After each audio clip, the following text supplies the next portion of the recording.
시사본부. 네, 매주 화요일 정치화투가 시사본부에는 있는데요.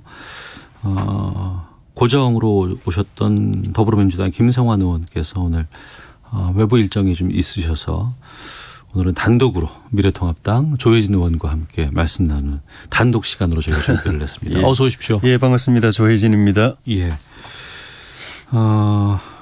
고 박원순 서울시장의 사망 관련된 또 어제 연결식 있었고 고향인 창녕으로 이제 유해가 갔습니다. 어떻게 보셨어요? 이게 참 충격적인 상황인데.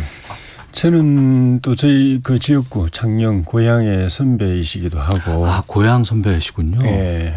그리고 시민단체 활동하실 때 호민관 클럽 같은데 가입해서 활동 제안을 받고도 같이 하기도 했었고. 네. 개인적으로 조금 아는 분이시죠. 그래서 뭐 다른 걸 떠나서 개인적으로 조문도 갔다 왔고. 예. 우리 창녕군청에서도 그 장지에 유해가 들어오면 어떻게 해야 되는지 고민하길래. 네. 그 우리 통합당 미래통합당 그 군수가 계신 데니까. 예. 뭐 고민할 필요 없다. 다 나가시고 자 예우를 다해서 맞아드리라고 이렇게 이제 말씀을 드렸는데. 네. 그렇게 했는데 정치적으로 보면 엄청난 충격이죠. 예. 보통 사람들도 사실 조심하고 절제하는 부분 그렇게 하면서 살아가는데 누구나 다. 예. 안희정 전 지사 때도 그랬고 오거돈 전 시장 때도 저는 도저히 이해가 안 됐어요. 평범한 사람들도 다 절제하고 조심하며 살아가는 그런 부분이 어떻게 지도자들이 네. 자기 관리, 자기 절제가 안 되는가. 지도자들의 이 성인지 감수성이 그렇게 떨어지는가. 네. 그리고 상대방 피해 여성의 그런 고통에 대한 이 공감 능력이 그렇게 떨어지는가. 이해가 안 됐는데 이번에 또 이런 일이 터지니까. 예. 저도 참 도저히 이게 참 큰 문제다. 이거는 뭐 우리 정치인들 전체가 지도자들이 다 고민하면서 지금도 어디선가 비슷한 일이 또 벌어지고 있을 수도 있고 앞으로도 또 벌어질 수도 있기 때문에 네. 이번 기회에 확실하게 이 부분에 대해서 정리하고 청산하고 단절하고 넘어가지 않으면은 국민들에게 계속 실망시키고 나라도 참 이 얼굴을 들 수 없는 그런 나라가 되겠다 하는 그런 생각이 드네요. 네. 정치권의 조문 논란 이런 얘기가 막 등장을 했습니다. 예. 그리고 뭐 그 서울특별시장이 뭐 부적절했다라는 뭐 의견도 있고 하지만 또 망자에 대한 예의는 갖춰야 되지 않느냐 이런 것들이 다 지금 논란으로 지금 작용을 하고 게다가 연결식이 있었던 어제 성추행으로 고소한 전직 비서 측의 기자회견이 또 있었습니다. 이것도 지금 파장이 상당히 큽니다. 이 기자회견은 어떻게 보셨어요? 먼저 조문 논란 부분에 대해서 먼저 말씀드리면은 뭐 따로 제가 의견을 여쭤보진 않았지만은 저희 당 지도부도 고민이 있었지 않았나 싶어요. 개인적으로는 가서 예의를 표하고 싶은 생각이 저는 없지 않았다고 저는 그렇게 생각하는데 이게 초기부터 민주당이나 서울시나 뭐 이런 데서 개인적인 예우를 떠나가지고 조문을 떠나가지고 이 대대적으로 이 사건을 미화하거나 또는 박 전 시장님을 뭐 찬양하거나 이런 분위기로 가면서 이 잘못된 부분에 충격적인 부분에 대해서 이걸 덮으려고 하는 그런 정치적으로 덮으려고 하는 그런 움직임이 보이고 또 그로 인해서 피해 여성이 2차 가해를 당하는 이런 현상을 보면서 가면 안 되겠다. 그러면 거기에 같이 힘을 실어주는 결과가 돼버리니까 그래서 못 갔지 않았나 저는 그렇게 해석을 하고 있는데. 지도부의 조문이 안 됐던 것에 대해서 말씀하시는 거죠? 해석을 하고 있는데 피해 여성이 또 아마 비슷한 동기였던 것 같아요. 장례 절차가 다 끝나고 난 뒤에 시간을 두고 발표를 할 수도 있었겠지만은 도저히 이 피해자와 가해자가 거꾸로 가는 이 이상한 세상에 대해서 아마 견딜 수 없었던 것 같아요. 그러니까 가해자가 이게 미화되고 찬양되고 예. 피해자가 오히려 쫓겨다니고 신상 털기 당하고 저주의 욕설을 받고 안 그래도 그 고통 속에 있는 사람인데 도저히 용납할 수 없다 해서 그 시민단체 도움을 받아가지고 그 진실 규명 또 사실 발표 그런 걸 하지 않았나 싶습니다. 그러니까 정상적으로 갔으면 개인적으로 애도하고 그렇지만 네. 잘못된 부분에 잘못하고 인정하고 피해 여성에 대해서는 위로하고 사죄하고 사과하고 이렇게 갔으면은 아마 그냥 그 장례 절차 이후로 그냥까지 조금 기다리지 않았을까 하는 생각이 드는데 사회가 이상하게 가니까 그게 자기한테 고통으로 오니까 숨 막힐 듯한 고통으로 오니까 그렇게 하지 않나 싶어요. 네. 이 부분은 어떻게 또 보고 계시는지 궁금한데요. 예. 연결식은 끝났습니다. 예. 그리고 이제 고소는 공소권 없음으로 이제 정리가 된 거예요. 예. 그런데 또 고소를 한 쪽에서는 예. 피해를 호소하고 있고 예. 또 자기의 어떤 것들을 좀 밝히고자 하는 노력도 지금 해달라고 얘기를 하고 있어요. 예. 어떻게 진행이 되고 어떻게 정리가 된다고 보세요? 옛날 같았으면 공소권 없음 결정이 내려졌으면 그걸로 사실 사건 종결입니다. 예.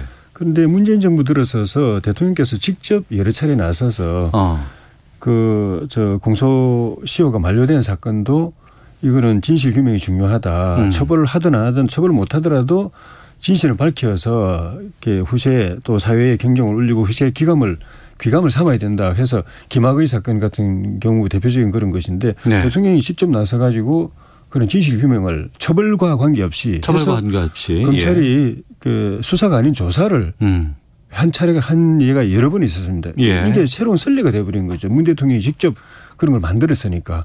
이 사건 그 경우에도 그 박 시장님 돌아가셨으니까 처벌받을 당사자는 없어졌기 때문에 공소권은 없지만은 네. 지금 이 문재인 정권의 이런 그 윤리 기준, 도덕 기준에 따르면은 진실 다 규명해야 되는 거죠. 조사를 다 해야 되고 예. 처벌과 무관하게. 그래서 좀 전에 말씀드린 지금도 어디선가 저질러지고 있을지도 모를 또 앞으로도 이런 경각심이 없어가지고 또 국민들에게 실망시킬지도 모를 그런 일들에 귀감을 삼기 위해서라도 이건 제대로 규명이 되고 밝혀져야 되고 그다음에 또 박 시장님은 이제 돌아가셨지만은 그 사실이 서울시청 안에서 제대로 바로잡히지 않고 어떻게 보면 덮여지는 또는 은폐되는 과정에 네. 참여했던 사람들이 지금 조금씩 이제 그 의혹이 제기되고 있으니까. 기관 내에서 여러 가지 것들. 피해자가 여러 번 그 비서관, 그 비서실 비서관에도 이야기를 하고 또 다른 사람들한테 이야기도 했는데 네. 그거 별것 아니다 또는 뭐 그럴 리가 없다. 그리고 시장님의 그 좀 심기를 좀 살펴드려야지 뭐 이러면서 덮었다는 거 아닙니까? 그거는 은폐고 또 법적으로는 직무유기가 될 수 있기 때문에 그건 네. 새로운 범죄 사실일 수가 있고 또 이번에 그 피해자가 그 고소해서 조사받던 그 과정에서 그 사실이 흘러나왔지 않습니까? 그러니까 그게 어느 단계에서 경찰 단계에서 흘러나왔는지 청와대 단계에서 흘러나왔는지 모르겠지만은 그런 흘러나온 의혹이 있기 때문에 그 사실이면 또 공무상 비밀 누설 죄가 되기 때문에 네. 새로운 범죄 행위가 있었던 거죠. 이 부분은 박 시장님과는 별개로 또 조사가 아니라 수사가 돼야 되는 거죠. 네네. 그래서 위법 행위가 확인되면 그건 처벌돼야 되는 거고. 그러면 박 시장 관련해서는 조사 말씀하셨고 예. 그 외 뭐 그 서울시청 내 기관의 측면이라든가 예. 아니면 그 고소 관련된 자료들이 넘어갔다거나 이런 예. 부분에 대한 수사라고 말씀하셨는데 예. 이게 진행될 거라고 보세요? 아니면 진행이 안 된다 그러면 어떻게 조치를 취하실 계획이십니까? 당연히 처벌 가능성이 없는 행위도 진실 규명을 위해서 대통령 지시로 조사하는 시대가 됐는데 네. 명백하게 위법 혐의가 드러났는데 조사를 안 한다면 이거는 큰 문제죠. 그런데 이제 걱정은 됩니다. 지금 경찰이나 또 법무부가 하는 행태들을 보면은 네. 이런 정권에 불리한 사안들이 제대로 수사가 될 수 있을까 염려는 되지만은 일단은 검경을 한번 믿어보고 만약에 제대로 안 하고 또 다른 제3의 또 은폐자로 작용을 하게 되면은 그때는 국회에서 국정조사를 하든지 특검을 하든지 해서 네. 수사를 해야죠. 그런 일이 오지 않도록 경찰이나 검찰이 그 단계에서 명백하게 수사해서 진실 밝히고 또 위법 행위에 대해서 또 처벌하고 해야 된다고 봅니다. 알겠습니다. 그 와중에 통합당 배현진 대변인에 대한 지적들이 또 지금 구설에 오르고 있어요. 그러니까 박원순 시장의 아들 박주신 씨의 병역 의혹을 이제 SNS상에다가 제기를 했는데 이 부분이 이제 부적절했다라는 것이 확인이 됐거든요. 이건 어떻게 보고 계십니까? 진중권 교수가 대표적으로 그런 지적을 했더라고요.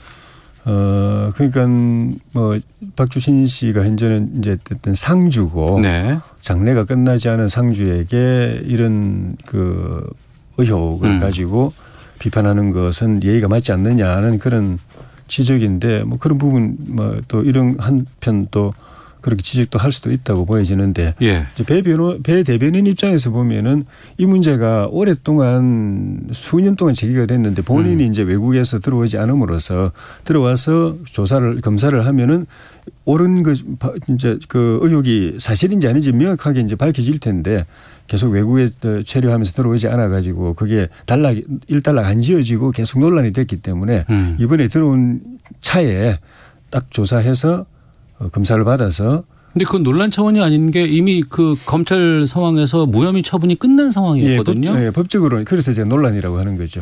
법적으로는 종결됐는데 계속 논란이 계속되고 있으니까 본인도 그게 부담이 될 수도 있고 불명예가 될 수도 있으니까 딱 그 검사를 한번 해서 일단락 지으면 좋지 않겠는가 그런 뜻에서 아마 문제 제기를 한 것 아니겠는가 그렇게 이해를 하죠. 알겠습니다.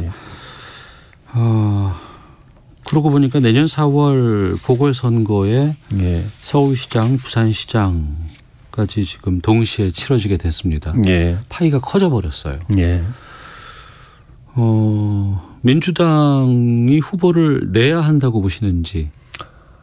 내지 말아야죠. 민주당이 그동안에 이야기해온 것도 있고 그다음 당헌 당규상의 부정부패나 중대한 문제로 인해서 선출직 단체장이 중도에 그만두게 된 경우에는 후보를 내지 않는다라고 이제 당헌 당규에 명시를 해놓았기 때문에 당연히 후보를 내지 말아야 되지만은 후보 낼 걸로 봐요 저는.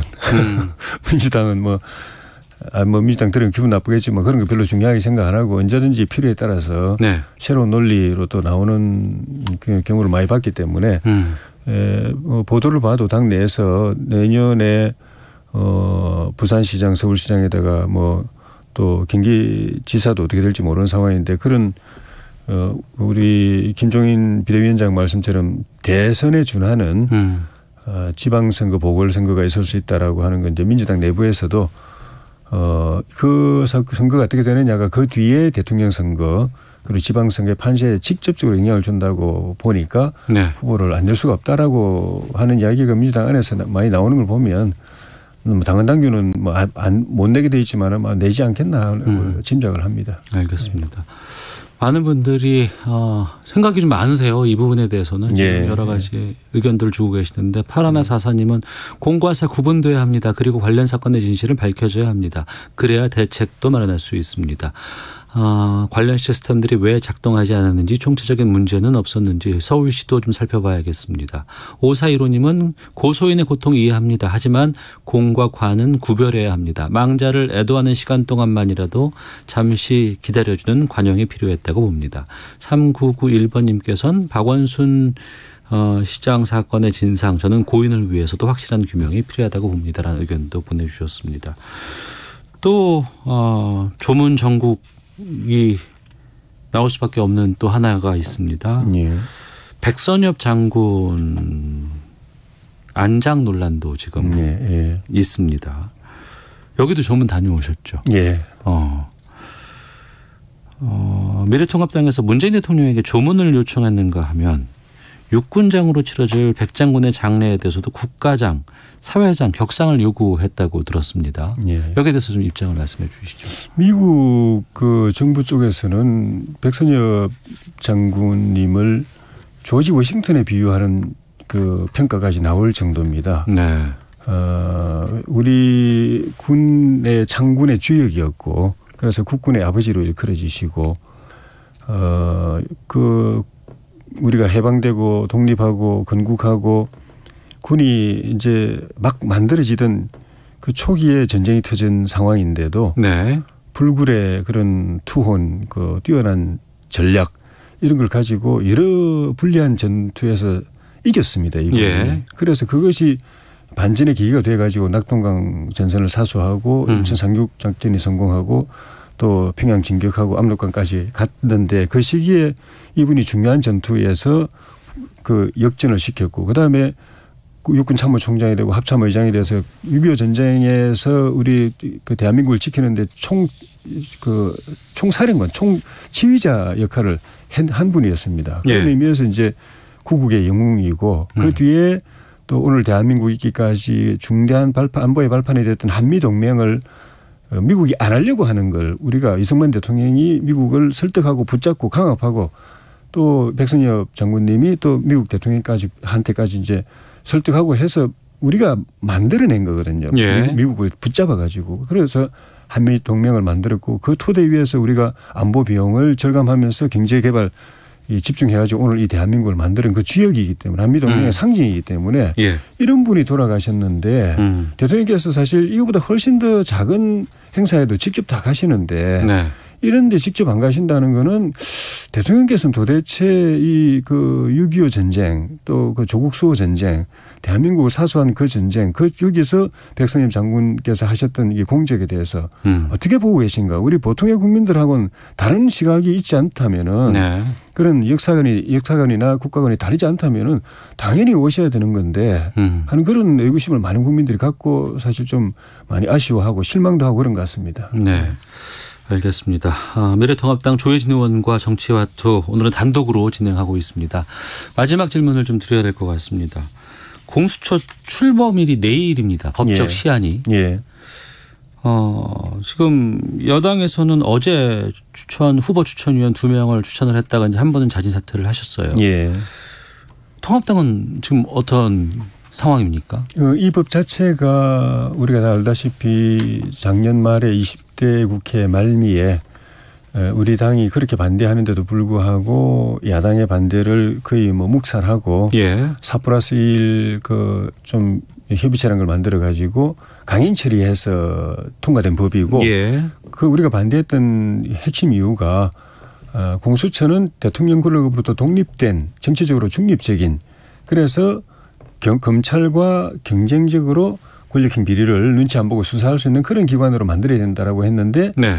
그 거꾸로 만들었다. 오히려 권력형 비리를 수사하고 있는 검찰을 견제하는 예. 정권의 하수인으로 만들었기 때문에 바로잡고 출발을 해야 이게 재기능을 할 수 있다. 그래서 그 과정에서 벌어졌던 그런 문제들에 대한 헌법적 문제 때문에 헌법소송도 제기해 놨고 네. 개정 그 제안도 해놓은 상태인데 그런 데 대해서 이런 방구 없이 그냥 지난번에 통과된 그 잘못된 법안대로 이제 강행해서 이제 기관을 구성하겠다고 하기 때문에 우리로서는 지금 바로 거기에 같이 들러리 서면서 정권 하수인이 될 수 있는 그런 기관을 만드는데 같이 그 손발 맞잡고 할 수는 없다. 네. 그런 입장이어서 기본적으로는 현재의 그 심판이 나는 걸 보자. 그리고 시간이 걸린다면은 개정에 대한 작업이라도 네. 하자. 그런 입장으로 있습니다. 그러면 헌재의 결정이 나오거나 예. 아니면은 그게 시간이 길어지면 예. 그러니까 통합당에서 우려했던 공수처에 대한 문제들을 예. 바꿀 수 있는 예. 개정 작업이 진행될 때까지는 추천 후보를 내지 않겠다. 이렇게 이해를 해도 되겠습니까?